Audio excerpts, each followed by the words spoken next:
Dajahao, this is Mark, and the video you're about to watch was originally posted on a different channel a few weeks ago. If you missed my explanation about what happened with Wushuzilla, be sure and click right there. To get everyone caught up, I'll be reposting about 9 videos from the Wushu 52 project, and the video you're about to watch was recorded on January 5th, 2022, where I talk about Wushu challenges on Maui. So if you have any questions, just leave them in the comments below. Are you ready? I'm ready. Roll the clip.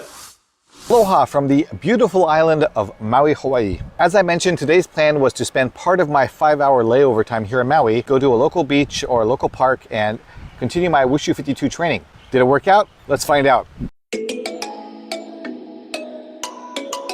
So as you can see, I'm here on Maui and I set myself up in a local beach park area, not too far from the airport. It's about a mile that direction. Obviously, it's not a mile that direction, duh. And unfortunately, my training ran into a bit of a road bump. In fact, while I'm here, this is a really good opportunity for me to talk about some of those health challenges that I mentioned in a previous video. You see, I've had a pretty brutal health challenge over the last 20 years or so, and it has at certain times derailed my Wushu training efforts, or at least I've let it derail my Wushu training efforts. So what is the issue? Well, there's two.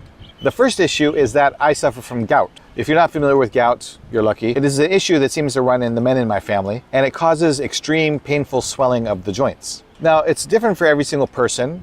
The triggers that cause it are different for every person. But for me, I have 4 specific triggers that usually cause me to have a gout flare-up.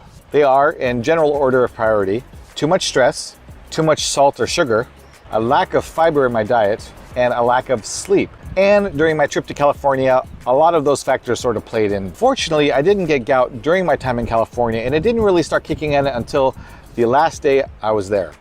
When I woke up this morning, my right ankle and heel were pretty well inflamed and painful. And right now, walking and putting weight on my foot is a little problematic. It hurts, to be honest. It hurts quite a bit.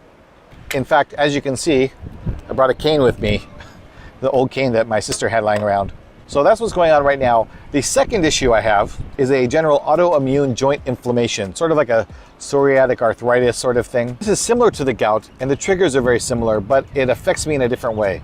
Whereas gout can tend to flare up really quickly and then also go away fairly quickly. For example, I'm pretty sure that this heel issue, as long as I take care of myself, will probably be gone in just a few days. My autoimmune issue tends to flare up a little more slowly, but it's painful for much, much longer. Sometimes weeks and months I'm suffering from it. The worst case was in 2017 when I was bedridden for 2 months and I couldn't even walk properly for about 4 months. Even this past year I had a pretty bad episode and it inflamed my wrist joint. And even right now, today, I can't do push-ups because I can't put weight on that wrist joint. And that kind of sucks a bit, but at least it doesn't hurt like all the time. It's just when I'm putting weight on that wrist. And that's some physical therapy. I just need to strengthen that back up. So, what can I do about this? Well, honestly, if I live my life right, the issue takes care of itself. Proper eating, meditation, mindfulness, avoiding stress, getting plenty of sleep.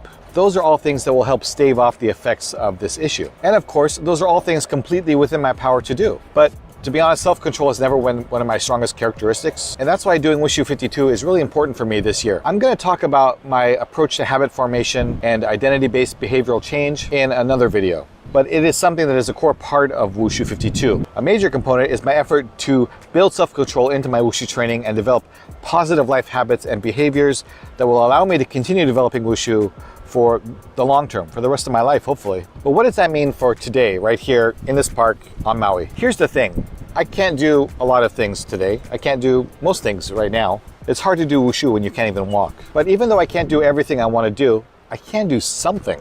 Aside from my heel and ankle being in pain and not being able to put too much weight on my foot, there are still things in Wushu that you can do, even if it's not a lot. So I'm going to take this opportunity to, 1, enjoy this beautiful surroundings. I mean, look at this. This is ridiculous. This morning it was 50 degrees, cold and rainy in Oakland, California. And here I am 6 hours later on a beach in Maui and it looks like this. Look at that water. It's ridiculous. You know, sometimes it takes going away from Hawaii to appreciate just how amazing Hawaii is. And the second thing I'm going to do is to see what I can do when I couldn't do what I wanted to do. You know, in the past I would have taken this situation as an excuse to postpone my training. But instead, I'm going to take this situation as an opportunity to see how creative I can be with my training while still acknowledging my physical limitations. I mean, we all have some physical limitations. We're not all professional Chinese Wushu athletes. We don't have complete full mobility all the time. We suffer from different issues. I don't have my full splits and I have a big gut in my way. It all inhibits my mobility regardless of whether or not my ankles hurt. And I find ways to work around those issues, so I need to find a way to work around this issue. It's not really any different. If I'm careful and deliberate with my training, then I can still get in a bit of a workout. Because I'll be honest, the most effective training is done between the ears. And I can still think about Wushu and work out details of Wushu with my brain, even if I can't do it with my body. So here we are. I'm going to try and get in some Wushu training. I'll try and record it if I actually get this recording working correctly. And this week, if I make good decisions and keep my lifestyle going in a positive direction, I should be healed up and ready to do Wushu a little more intensely on Saturday. So long story short, this isn't an opportunity for me to quit for today. It's an opportunity for me to figure out how I can persevere. And that's what I intend to do. So speaking of which, it is time to get into it. I'm going to post a video of how this Wushu training actually ends up going. I'll release that at the end of the week. So be sure and subscribe if you'd like to see how it ends up. But until then, thank you for watching. Have a great day. Jayo.